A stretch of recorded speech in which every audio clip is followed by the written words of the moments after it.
오늘 함께 말씀을 나눌 때 하나님을 사랑하는 비결이라는 제목으로 함께 은혜 나누기를 원합니다. 코로나 이후에 많은 사람들이 연휴가 되어지면 명절이 되어지면 해외로 혹은 국내 여행을 많이 떠나게 되죠. 특별히 요즘 사람들은 단순히 유명한 관광지를 방문하기 위해서 여행을 하지는 않습니다. 물론 각 지역에 있는 관광 명소를 방문하기도 하지만 다양한 컨셉을 가지고 여행을 즐깁니다. 평안한 휴식을 위해서 힐링 여행을 하기 위해 호캉스를 즐기기도 하고, 다양한 레저 활동을 즐기기 위해서 액티비티 여행을 하기도 합니다.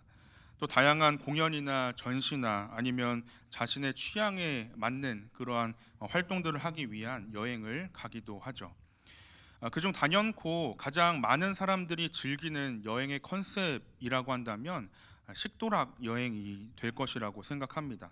각 지역마다 숨어있는 맛집들을 찾아다니면서 음식을 먹고 또 즐기면서 추억을 남기고, 또 그렇게 입도 즐겁고 몸이 즐거운 그런 여행을 하곤 합니다. 그리고 TV나 SNS를 통해서 소개되어지는 다양한 맛집들은 자신들만이 가지고 있는 고유의 맛을 내기 위한 비결을 가지고 있습니다. 절대 누구에게도 아무나에게나 함부로 알려주지 않는 맛의 비결을 가지고 있다라는 것이죠. 사전적인 의미를 찾아보아도 이 비결이라는 말은 세상에 알려져 있지 아니한 자기만의 묘한 방법이라는 의미입니다. 즉 비결이라고 한다면 아무나 쉽게 알 수 없는, 속된 말로 아는 사람만 알 수 있는 특별한 방법이다라는 것이죠. 이 맛의 비결을 가지고 있는 맛집들의 특징은 무엇일까요? 특별하게 어떻게 광고를 하고 홍보를 하지 않아도 사람들의 입소문을 타고 매일같이 많은 사람들이 몰려들어서 문전성시를 이루게 됩니다. 그런데 오늘 말씀의 제목과도 같이 하나님을 사랑하는 모습에도 비결이 있다라고 하는데요. 예를 들어 똑같은 음식을 준비한다 할지라도 맛의 비법, 맛의 비결을 가지고 있는 집은 그 음식 안에 뭔가 특별한 재료를 집어 넣을 것입니다. 뭔가가 다른 차이점이 분명히 있을 것입니다. 그 차이가 바로 가게 매출과 연관이 되는 것이겠죠. 마찬가지로 똑같이 하나님을 사랑한다라고 해도 사랑하는 비법, 사랑하는 비결을 알고 있는 사람과 그렇지 않은 사람은 그 사랑의 깊이가, 정도의 차이가 분명히 있을 것입니다. 따라서 우리는 하나님을 진정으로 사랑하는 참된 비결이 무엇인지를 분명하게 기억하면서 그 비법, 그 비결을 가지고 이 세상을 살아갈 수 있어야 한다라는 것이죠. 그렇다면 하나님을 진정으로 사랑하는 비결이란 무엇일까요? 오늘 함께 살펴볼 말씀에서 말씀을 통해 깨닫게 되는 하나님을 진정으로 사랑하게 되는 비결은 바로 하나님의 말씀에 있음을 기억할 수 있습니다. 과연 그 말씀을 우리가 어떻게 해야 하는지 함께 살펴보는 시간을 갖기를 원합니다. 오늘 본문을 기록하고 있는 이 요한 1서는 우리가 잘 알고 있듯이 사도 요한이 말년의 소아시아 지역에 머물고 있을 때 그 지역 교회가 큰 시련을 겪게 되자 그 시련 이후에 기록한 편지입니다. 즉 이단으로부터 어려움을 당했던 교회 성도들이 이제 이단을 물리치고 승리한 교회를 향해서 쓴 편지가 바로 이 요한 1서의 말씀이라는 것이죠. 그렇다면 소아시아 지역에 들어왔었던 이단의 무리는 누구를 지칭하는 것이었을까요? 사도 요한은 요한 1서의 그 말씀 가운데 이들이 정확히 누구였는지는 구체적으로 이름을 밝히고 있지는 않습니다. 하지만 요한 1서 2장 18절 말씀을 보면 그들을 적그리스도라고 언급하는 것을 보게 되는데요. 말 그대로 예수 그리스도를 대적하는 자를 의미한다라는 것으로 볼 수 있습니다. 또한 4장 1절 말씀을 보면 이들을 거짓 선지자들이라고 부르는 것을 보게 됩니다. 즉 이들의 가르침이 거짓이고 사람들을 미혹한다라는 점에서 이들은 거짓 선지자이며 또 예수 그리스도를 부인하는 적그리스도였다라는 것이죠. 그런데 이러한 내용들을 가지고 추론을 해보자고 한다면 이 당시 소아시아 지역에 들어왔었던 이단이 있었는데 바로 영지주의자들이라고 불리는 무리들이었다라고 생각해 볼 수 있습니다. 그리고 이들의 잘못된 주장 때문에 교회가 매우 큰 어려움을 겪고 있었음을 알 수가 있는데요. 특별히 영지주의자들은 예수님께서 육체로 이 땅에 오심을 부인하는 자들이었습니다. 당연히 이들은 예수님이 구원자 되심을 부인했고, 그리고 하나님의 아들 되심 또한 부인했습니다. 또한 이들은 하나님을 아는 지식은 중요하게 생각을 했지만 실제 생활에서는 죄의 문제를 가볍게 여기고 등한시하기도 했습니다. 때문에 하나님을 안다라고 하지만 실제로 어두운 가운데 거하면서 형제들을 미워하고 죄를 짓는 그런 생활의 모습들을 반복하면서 살아가는 사람들이었다라는 것이죠. 따라서 이러한 이단에 맞서서 사도 요한은 가장 먼저 예수님께서 그리스도이심을, 또한 그가 하나님의 아들이심을 분명하게 말씀 가운데 밝히고 있습니다. 무엇보다 요한일서의 말씀 가운데 사도 요한은 사랑을 강조하고 있는데요. 그러면서 지속적으로 하나님의 계명을 지켜야 함에 대해서도 강조하고 있음을 보게 됩니다. 즉 사도 요한은 하나님을 믿는 그리스도인이라고 한다면 하나님을 단지 믿는다라고 말만 하는 것으로만은 부족하고 실제 우리 삶의 생활 가운데서 행하는 것으로 그 믿음을 나타내야 한다라고 말씀합니다. 특별히 함께 살펴본 본문 1절 말씀에서 사도 요한은 예수께서 그리스도이심을 믿는 자마다라는 말로 말씀을 시작합니다. 여기서 사도 요한이 가장 먼저 강조하고 있는 것이 무엇입니까? 표시를 해놓았지만 예수께서 그리스도이심을, 즉 예수님께서 우리의 구원자이심을 그렇게 이야기하고 있습니다. 그리고 이 말씀은 예수님께서 제자들에게 가르쳐 주셨던 가장 중요한 주제였습니다. 아울러 초대교회를 포함해서 초대교회에 선포되었던 말씀들의 핵심 주제 중에 하나가 바로 이것이었고, 그리고 기독교의 모든 메시지를 포함하는 주제이기도 합니다. 따라서 예수님을 구원자로 인정하느냐 그렇지 않느냐에 따라서 그 사람이 성도인지 아닌지가 구별될 수 있다라는 것이죠. 때문에 1절 말씀을 쉬운 성경으로 살펴보면 예수님을 그리스도라고 믿는 사람들을 하나님의 자녀라고 지칭하면서 아버지를 사랑하는 사람은 또한 그분의 아들도 사랑한다라고 말씀하고 있습니다. 즉 예수님을 믿어서 하나님의 자녀가 된 사람들은 하나님을 사랑하는 것과 같이 그분의 아들 예수 그리스도도 사랑하는 자라는 것이죠. 그렇다면 이 대목에서 먼저 우리들의 모습을 한번 돌아보기를 원합니다. 과연 나는 하나님을 진심으로 사랑하고 있습니까? 때때로 어쩌면 우리는 세상이 가져다주는 행복과 만족함이 더 좋아서 하나님보다 세상을 더 많이 사랑하면서 살아가는 존재들은 아닙니까?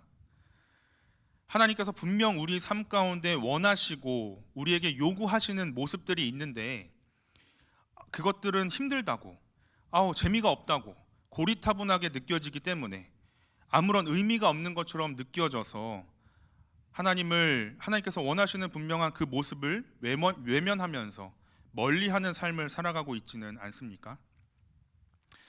그런데 오늘 본문에서 무엇을 말씀하고 있습니까?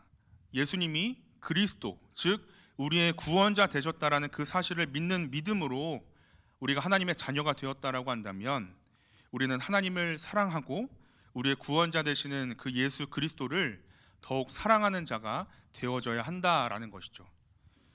그리고 한 번 더 나아가서 그 사랑을 증명할 수 있어야 합니다. 우리는 때때로 하나님을 사랑하는 마음을 가지고 하나님의 이름을 찬양합니다. 그렇게 입술로 하나님의 사랑을 고백하죠. 때로는 눈물을 흘리면서 전심을 다해서 하나님을 사랑한다라고 고백합니다. 하지만 과연 진정한 사랑의 모습은 무엇으로 증명할 수 있을까요? 내 임의대로, 내가 하고 싶은 대로 사랑을 표현한다 한들 정작 상대방에게 올바르게 닿지 않는 사랑의 고백이라고 한다면 그것은 의미 없는 일이 되지는 않을까요? 잠깐 저와 제 아내를 예로 말씀을 드리면 이제 결혼한 지 4년 차 접어드는 부부입니다. 아직 신혼이라고 이야기할 수 있겠죠. 그런데 저희 부부가 연애한 지는 대략 9년 정도 연애를 했습니다. 많이 놀라시는데요. 그 중에 2년 정도는 헤어져 있었어요. 잠깐. 네. 어찌됐든 간에 오랜 기간 연애를 하고 거의 한 10년 가까운 그런 시간을 연애를 하고 이제 결혼을 해서 지금까지 잘 살고 있는데 서로의 성향이 너무 달라요. 정반대의 성향을 갖고 있습니다. 제 아내는 제가 사랑한다라는 그 표현을 말로 많이 해주기를 원하는 사람입니다. 그런데 저는 어떨까요? 말로 표현하기보다는 그냥 제 사랑의 마음을 담아서 어떠한 행동으로 그것을 표현해주는 사람이거든요. 그래서 정말 제가 사랑의 마음을 가득 듬뿍듬뿍 담아서 상대방이 좋아할 법한 행동을 했는데, 그리고 그걸로 제 아내가 제 사랑의 마음을 느꼈을 거라고 생각했는데, 지금은 그렇지 않습니다. 그런데 결혼한 지 얼마 안 됐을 때 어느 날 아내로부터 충격적인 질문을 받게 되죠. 여보, 나 사랑해? 사랑의 이 표현의 언어가 서로 달랐기 때문입니다. 저는 정말 온 힘을 다해서 사랑을 표현했는데 사랑하냐라는 질문을 받았을 때 제 마음이 어땠을까요? 억울하기도 하고 정말 마음이 답답하더라고요. 그래서 제가 나름 아내를 배려하면서 사랑하면서 했던 행동들에 대해서 기억을 되짚어주면서 내가 그때 이렇게 했었잖아, 내가 그때 저렇게 해가지고 이렇게 했었는데 라고 이야기를 하면 그건 고마운데 나는 잘 안 느껴졌다라는 거예요. 그러면서 제 아내가 저한테 했던 말이 나는 사랑한다라는 말을 많이 해주는 게 좋다.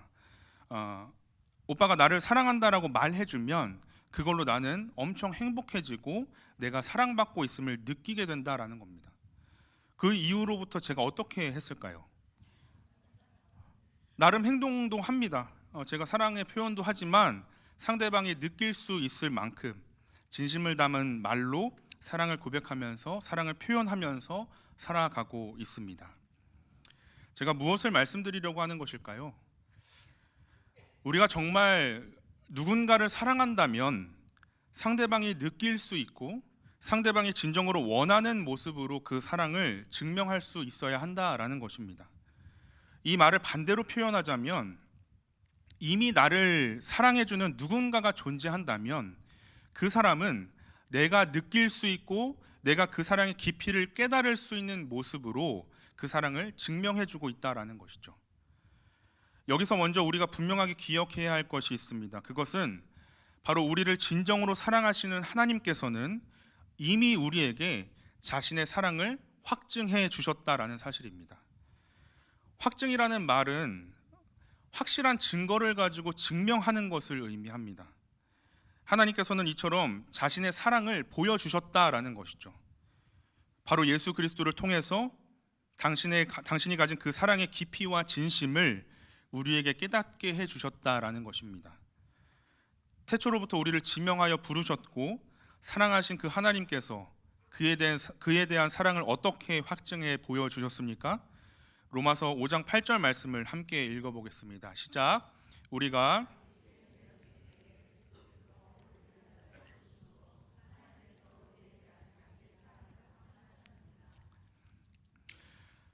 바로 자신에게 하나밖에 없는 가장 특별하고 가장 소중한 아들 예수 그리스도를 죄인된 우리 인간을 구원하시기 위해서 희생자물로 보내주심으로 그 사랑을 증명해 보여주셨다라는 것이죠. 그리고 진정으로 예수님을 믿는 자들은 그 크신 하나님의 사랑을 충분히 깨닫게 되고 그 은혜에 감격할 수밖에 없을 것입니다. 따라서 먼저 받은 그 사랑의 은혜를 통해 예수님께서 우리 인생 가운데 유일한 구원자 되심을 믿으며 우리 또한 예수님께서 느끼실 수 있는 진정한 모습으로 우리의 사랑을 증명할 수 있어야 한다라는 것이죠. 그렇다면 우리는 무엇을 통해 하나님을 향한 우리의 사랑을 증명하며 살아갈 수 있을까요? 바로 2절과 3절 본문 말씀에 동일하게 기록하여 있듯이 그의 계명을 지키는 것을 의미합니다. 즉 언제나 우리의 인생을 비추시고 인도하시며 우리 인생의 힘과 능력이 되시는 살아있는 하나님의 말씀을 지키면서 살아갈 때 우리는 하나님을 사랑하는 비결을 가진 자가 될 수 있다라는 것입니다. 그렇기 때문에 우리는 하나님의 계명을 온전히 지키며 살아가는 자가 되어야 합니다. 그렇다면 과연 어떠한 모습으로 살아갈 때 우리는 하나님의 계명을 지키는 자가 될 수 있습니까? 첫 번째로 하나님의 계명을 지키는 자는 우리의 형제를 온전히 사랑하는 자가 되어야 함을 기억해야 합니다. 먼저 본문 2절 말씀을 보면 우리가 하나님을 사랑하고 그의 계명을 지킬 때에 이로써 우리가 하나님의 자녀들을 사랑하는 줄을 아느니라 라고 말씀하고 있습니다. 다시 말해서 하나님을 사랑한다라는 것은 그의 계명을 지켜야 하는 명확한 것으로 증명되어져야 한다라는 것을 의미합니다. 이것이 감정적이나 어떤 막연한 상태를 의미하는 것이 아니라 분명 하나님의 말씀을 듣고 행하는 것을 의미한다라는 것이죠. 때문에 예수님께서 요한복음 15장 10절을 말씀을 통해서 내가 아버지의 계명을 지켜 그의 사랑 안에 거하는 것과 같이 너희도 내 계명을 지키면 내 사랑 안에 거한다라고 말씀하셨기 때문입니다. 그래서 2절 말씀을 다시 한번 우리가 좀 곰곰하게 생각을 해보기를 원합니다. 오늘 이 2절 말씀에서 분명히 하나님의 계명을 지켜야 한다라고 하나님의 계명을 지켜야 하나님을 사랑하는 것이 증명될 수 있다라고 말할 때 갑자기 내 형제를 온전하게 사랑하라라고 말하고 있습니다. 이것이 조금 뭔가 앞뒤가 안 맞는 말처럼 우리에게 다가올 수도 있겠지만 예수님께서 주신 계명이 가장 먼저는 하나님을 사랑하고 그리고 내 이웃과 형제를 사랑하라라는 것임을 우리가 기억할 때 우리는 하나님뿐만이 아니라 내 이웃과 형제를 온전히 사랑하며 살아가는 자가 될 수 있어야 함을 기억해야 합니다. 마태복음 22장 37절에서 40절 말씀을 보면 예수님께서 바리새인들과 변론하시면서 이렇게 말씀하셨거든요. 함께 읽어보도록 하겠습니다. 시작. 예수께서 이르시되 뜻을 다하여 주 너의 하나님을 사랑하라 하셨으니 이것이 크고 첫째 되는 계명이요 둘째도 그와 같으니 내 이웃을 내 자신같이 사랑하라 하셨으니 이 두 계명이 온 율법과 선지자의 강령이니라. 아멘. 즉 모든 율법의 말씀은 하나님의 사랑과 이웃 사랑으로 요약되어져 있고 이 둘은 절대로 서로 다르지 않음을, 서로 같은 것임을 말씀하고 있는 것인데요. 따라서 우리가 하나님을 진정으로 사랑하고 그리고 그의 계명을 지킴으로써 그 사랑을 증명한다라고 할 때 우리는 우리 이웃을 진정으로 사랑할 수밖에 없음을 기억할 수 있어야 합니다. 예수님께서는 분명히 입술로 주여 주여 하는 자마다 천국에 들어갈 것이 아니다라고 말씀하셨습니다. 하나님의 뜻대로 행하는 자가 하나님 나라에 들어갈 수 있다라는 것이죠. 하나님의 말씀에 순종하며 살아가는 자가 하나님 나라에 들어갈 수 있다라는 것을 의미하는데요. 따라서 우리는 하나님 사랑과 이웃 사랑의 모습을 절대로 분리해서 생각할 수 없는 것임을 기억해야 합니다. 물론 그렇다라고 해서 이웃 사랑의 어떤 실천이 우리가 구원을 받기 위한 어떤 절대적인 조건이 되는 것을 의미하는 것은 아닙니다. 그러나 하나님을 사랑하는 자라고 한다면 반드시 내 이웃과 형제도 사랑할 수밖에 없음을 기억하시기를 바랍니다. 즉 이웃을 사랑하는 모습을 통해 하나님을 향한 사랑도 충분히 증명하고 증거할 수 있게 된다라는 것이죠. 따라서 이기심과 어떤 개인주의가 팽배한 이 시대를 살아가면서 하나님의 말씀에 절대적으로 순종하면서 하나님을 사랑하고 내 이웃을 사랑하는 모습으로 나아가실 수 있는 귀한 성도님들 되실 수 있기를 간절히 바랍니다. 그렇다면 지금 이 순간 조금 더 구체적으로 이웃 사랑의 방법을 생각해 본다면 어떠한 것들이 있을까요? 아까도 광고 중에 잠깐 나눴지만 우리가 태신자를 작정하며 나아갑니다. 정말로 한 영혼이 천하보다 귀하다고 말씀하셨는데 내가 마음속에 품고 있는 그 영혼을 위해서 기도하면서 준비하면서 이름을 적어서 내는 것으로 끝나는 것이 아니라 그 영혼을 마음에 품고 기도하는 것, 그것이 이웃사랑을 하는 하나의 방법이 되지 않을까 생각해 봅니다. 또 주변에 정말로 작은 것이라도 내가 나누고 섬길 수 있는 그러한 이웃들이 있다라고 한다면 그들을 향해서 도움의 손길을 펼치는 것, 그것이 거추장스러운 어떤 화려한 것이 아니다 할지라도 작은 것으로 내 마음을 드러내고 그리스도의 사랑을 전하는 것이 우리에게 필요하지 않나 생각해 보게 됩니다. 또한 무엇보다 지금 이 시점에서 정말 극단으로 치닫고 있는 우리나라의 여러 가지 갈등의 문제들이 예수 그리스도의 이름 안에서 회복되게 하옵소서. 이러한 기도를 올려드리는 것 또한 우리가 할 수 있는 이웃 사랑의 방법 중에 하나가 되지 않을까 생각해 봅니다. 따라서 이웃을 사랑하라라고 말씀하셨던 그 말씀의 순종이 하나님을 사랑하는 비결이 됨을 기억하시면서 우리가 할 수 있는 방법으로 나아가 세상 가운데 그리스도의 사랑을 실천하며 또 전하며 나아가시는 귀한 성도님들 되실 수 있기를 바랍니다. 두 번째로 우리는 하나님을 사랑하는 일이, 계명을 지키는 일이 결코 어렵거나 무거운 것이 아님을 기억할 수 있어야 합니다. 오늘 본문 2절에서 언급된 내용은 3절에서도 거듭 언급되고 있습니다.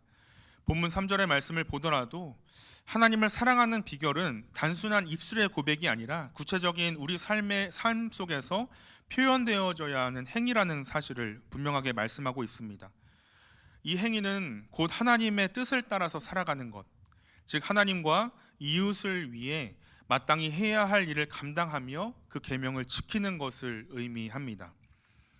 예수님께서 공생의 기간 동안 끊임없이 내 계명을 지키라라고 말씀하셨습니다. 하지만 앞서서 살펴보았던 것처럼 하나님의 계명을 지키면서 살아간다라는 것을 우리가 잘 알고 있지만 정작 문제가 무엇일까요? 우리 가운데 문제는 그 모습이 온전하게 드러나지 못한다라는 것입니다.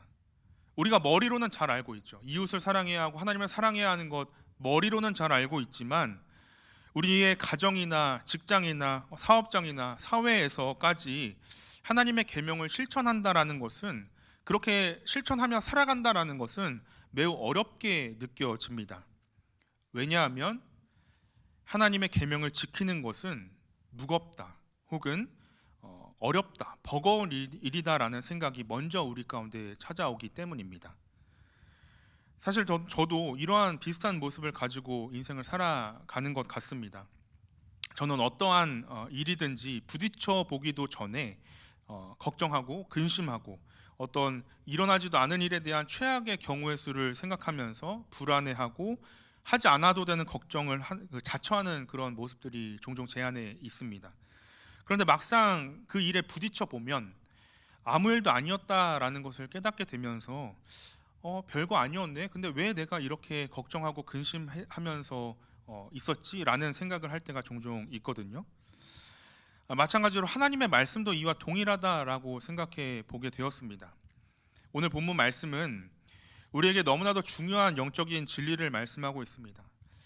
다시 3절 말씀을 보면 사도 요한은 하나님을 사랑하는 것은 이것이니 우리가 그의 계명을 지키는 것이라, 그의 계명들은 무거운 것이 아니라고 분명하게 단호하게 말씀하고 있는데요. 이것을 쉬운 성경으로 우리가 읽어보면 이렇게 표현을 하고 있습니다. 함께 읽어보겠습니다. 시작. 하나님을 사랑한다라는 것은 그분의 명령을 지키는 것을 의미합니다. 하나님의 명령은 우리가 지킬 수 없을 만큼 그렇게 힘든 것이 아닙니다 라고 말씀합니다. 이것이 하나님의 말씀인데요, 즉 하나님의 말씀은 우리에게 부담을 주고 힘들게 하고 어렵게 하는 것이 아니다라는 것이죠. 하나님의 말씀은 절대로 무거운 것이 아닙니다. 때문에 우리가 미리 앞서서 걱정하고 근심할 필요가 전혀 없다라는 것이죠. 오히려 우리가 하나님의 계명을 지키는 것이 어렵다 혹은 힘들다, 두렵다라고 생각되는 것은 하나님의 계명이 무엇인지를 분명하게 알지 못하는 영적 무지 때문에, 혹은 우리가 우리의 힘으로 내 능력으로 이것들을 감당하려고 하는 그러한 모습들에서 비롯되는 것임을 기억할 수 있어야 합니다. 우리는 하나님의 계명을 몸소 실천하셨던 그 예수님의 모습을 바라볼 수 있어야 하는데요, 예수님께서는 자신이 먼저 하나님의 계명을 실천하면서 제자들을 향해서 자신의 길을 따라올 것을 권면하셨습니다. 그러면서 마태복음 11장 30절에서 내 멍에는 쉽고 내 짐은 가볍다라고 말씀하셨습니다.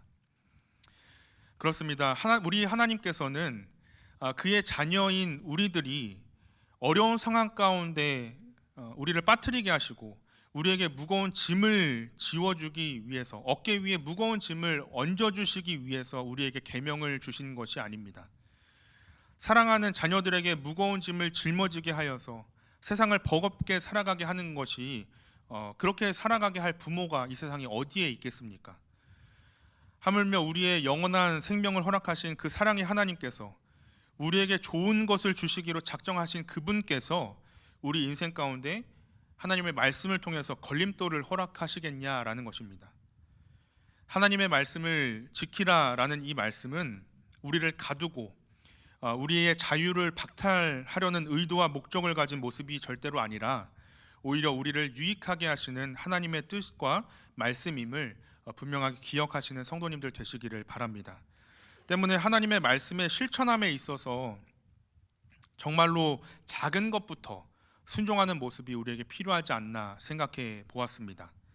사실 어떠한 것이든지 너무나도 높은 목표를 설정하게 되면, 그래서 처음부터 이루지 못할 나무를 바라보는 목표를 설정하게 되면 우리가 가지고 있었던 의지마저 쉽게 꺾이게 되지 않습니까?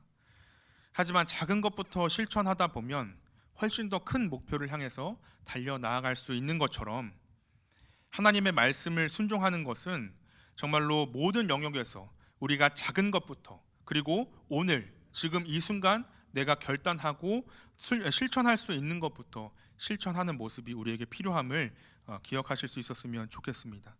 아울러 하나님께서 주신 말씀은 날마다 죄의 유혹 가운데 넘어질 수밖에 없는 연약한 우리를 도우시고 또 보호하시는 하나님의 영적 울타리이자 우리에게 가장 필요한 영적 안전장치임을 기억하실 때 더욱 하나님의 말씀을 믿음으로 순종하며 나아가실 수 있는 성도님들 되실 수 있기를 간절히 바랍니다. 그래서 우리가 말씀을 가까이 하여서 말씀 안에서 생활하고 하나님의 말씀을 우리 인생의 등대 삼아서 나아가는 그런 삶의 모습이 가장 복되고 우리에게 편안하고 우리에게 안정적인 삶을 살아갈 수 있게 하는 방법이며 진정으로 하나님을 사랑하는 증거이자 비결이 됨을 기억하며 또 결단하실 수 있는 귀한 성도님들 되실 수 있기를 간절히 바랍니다. 말씀을 마무리하도록 하겠습니다. 하나님을 사랑하는 비결은 그 계명을 따라서 지키며 살아가는 모습에 있습니다. 즉 우리는 하나님의 말씀을 단순히 듣는 것에서 머물러서는 안 된다라는 것이죠. 들은 대로 순종하면서 실천하는 삶의 모습이 우리에게 필요합니다. 따라서 진정으로 하나님을 사랑한다라고 고백한다면 하나님을 사랑하는 그 마음을 따라서 내 이웃을 사랑하고 내 형제를 사랑하고, 그래서 교회 안에서 그리고 세상 밖에서, 세상 속에서 예수 그리스도의 온전한 사랑을 실천하며 나아가실 수 있는 귀한 성도님들 되실 수 있기를 바랍니다. 나아가 하나님의 계명을 지키는 일은 절대로 무겁거나 힘든 일이 아니다라는 사실을 기억하시면서 더욱 하나님의 말씀을 멀리하는 것이 아니라 가까이 하시고 그 말씀을 의지하면서 말씀 안에서 참 평안을 누리며 무엇보다 작은 실천부터 결단하며 살아가실 수 있는 우리 성도님들 되시기를 바랍니다. 오늘 말씀을 통해 하나님을 사랑하는 비결을 올바르게 깨달아서 늘 하나님의 기쁨이 되시는 사랑하는 와우리교회 모든 성도님들의 삶이 되실 수 있기를 간절히 축복합니다. 우리 함께 말씀을 기억하시면서 함께 찬양하고 기도의 자리로 나아가도록 하겠습니다.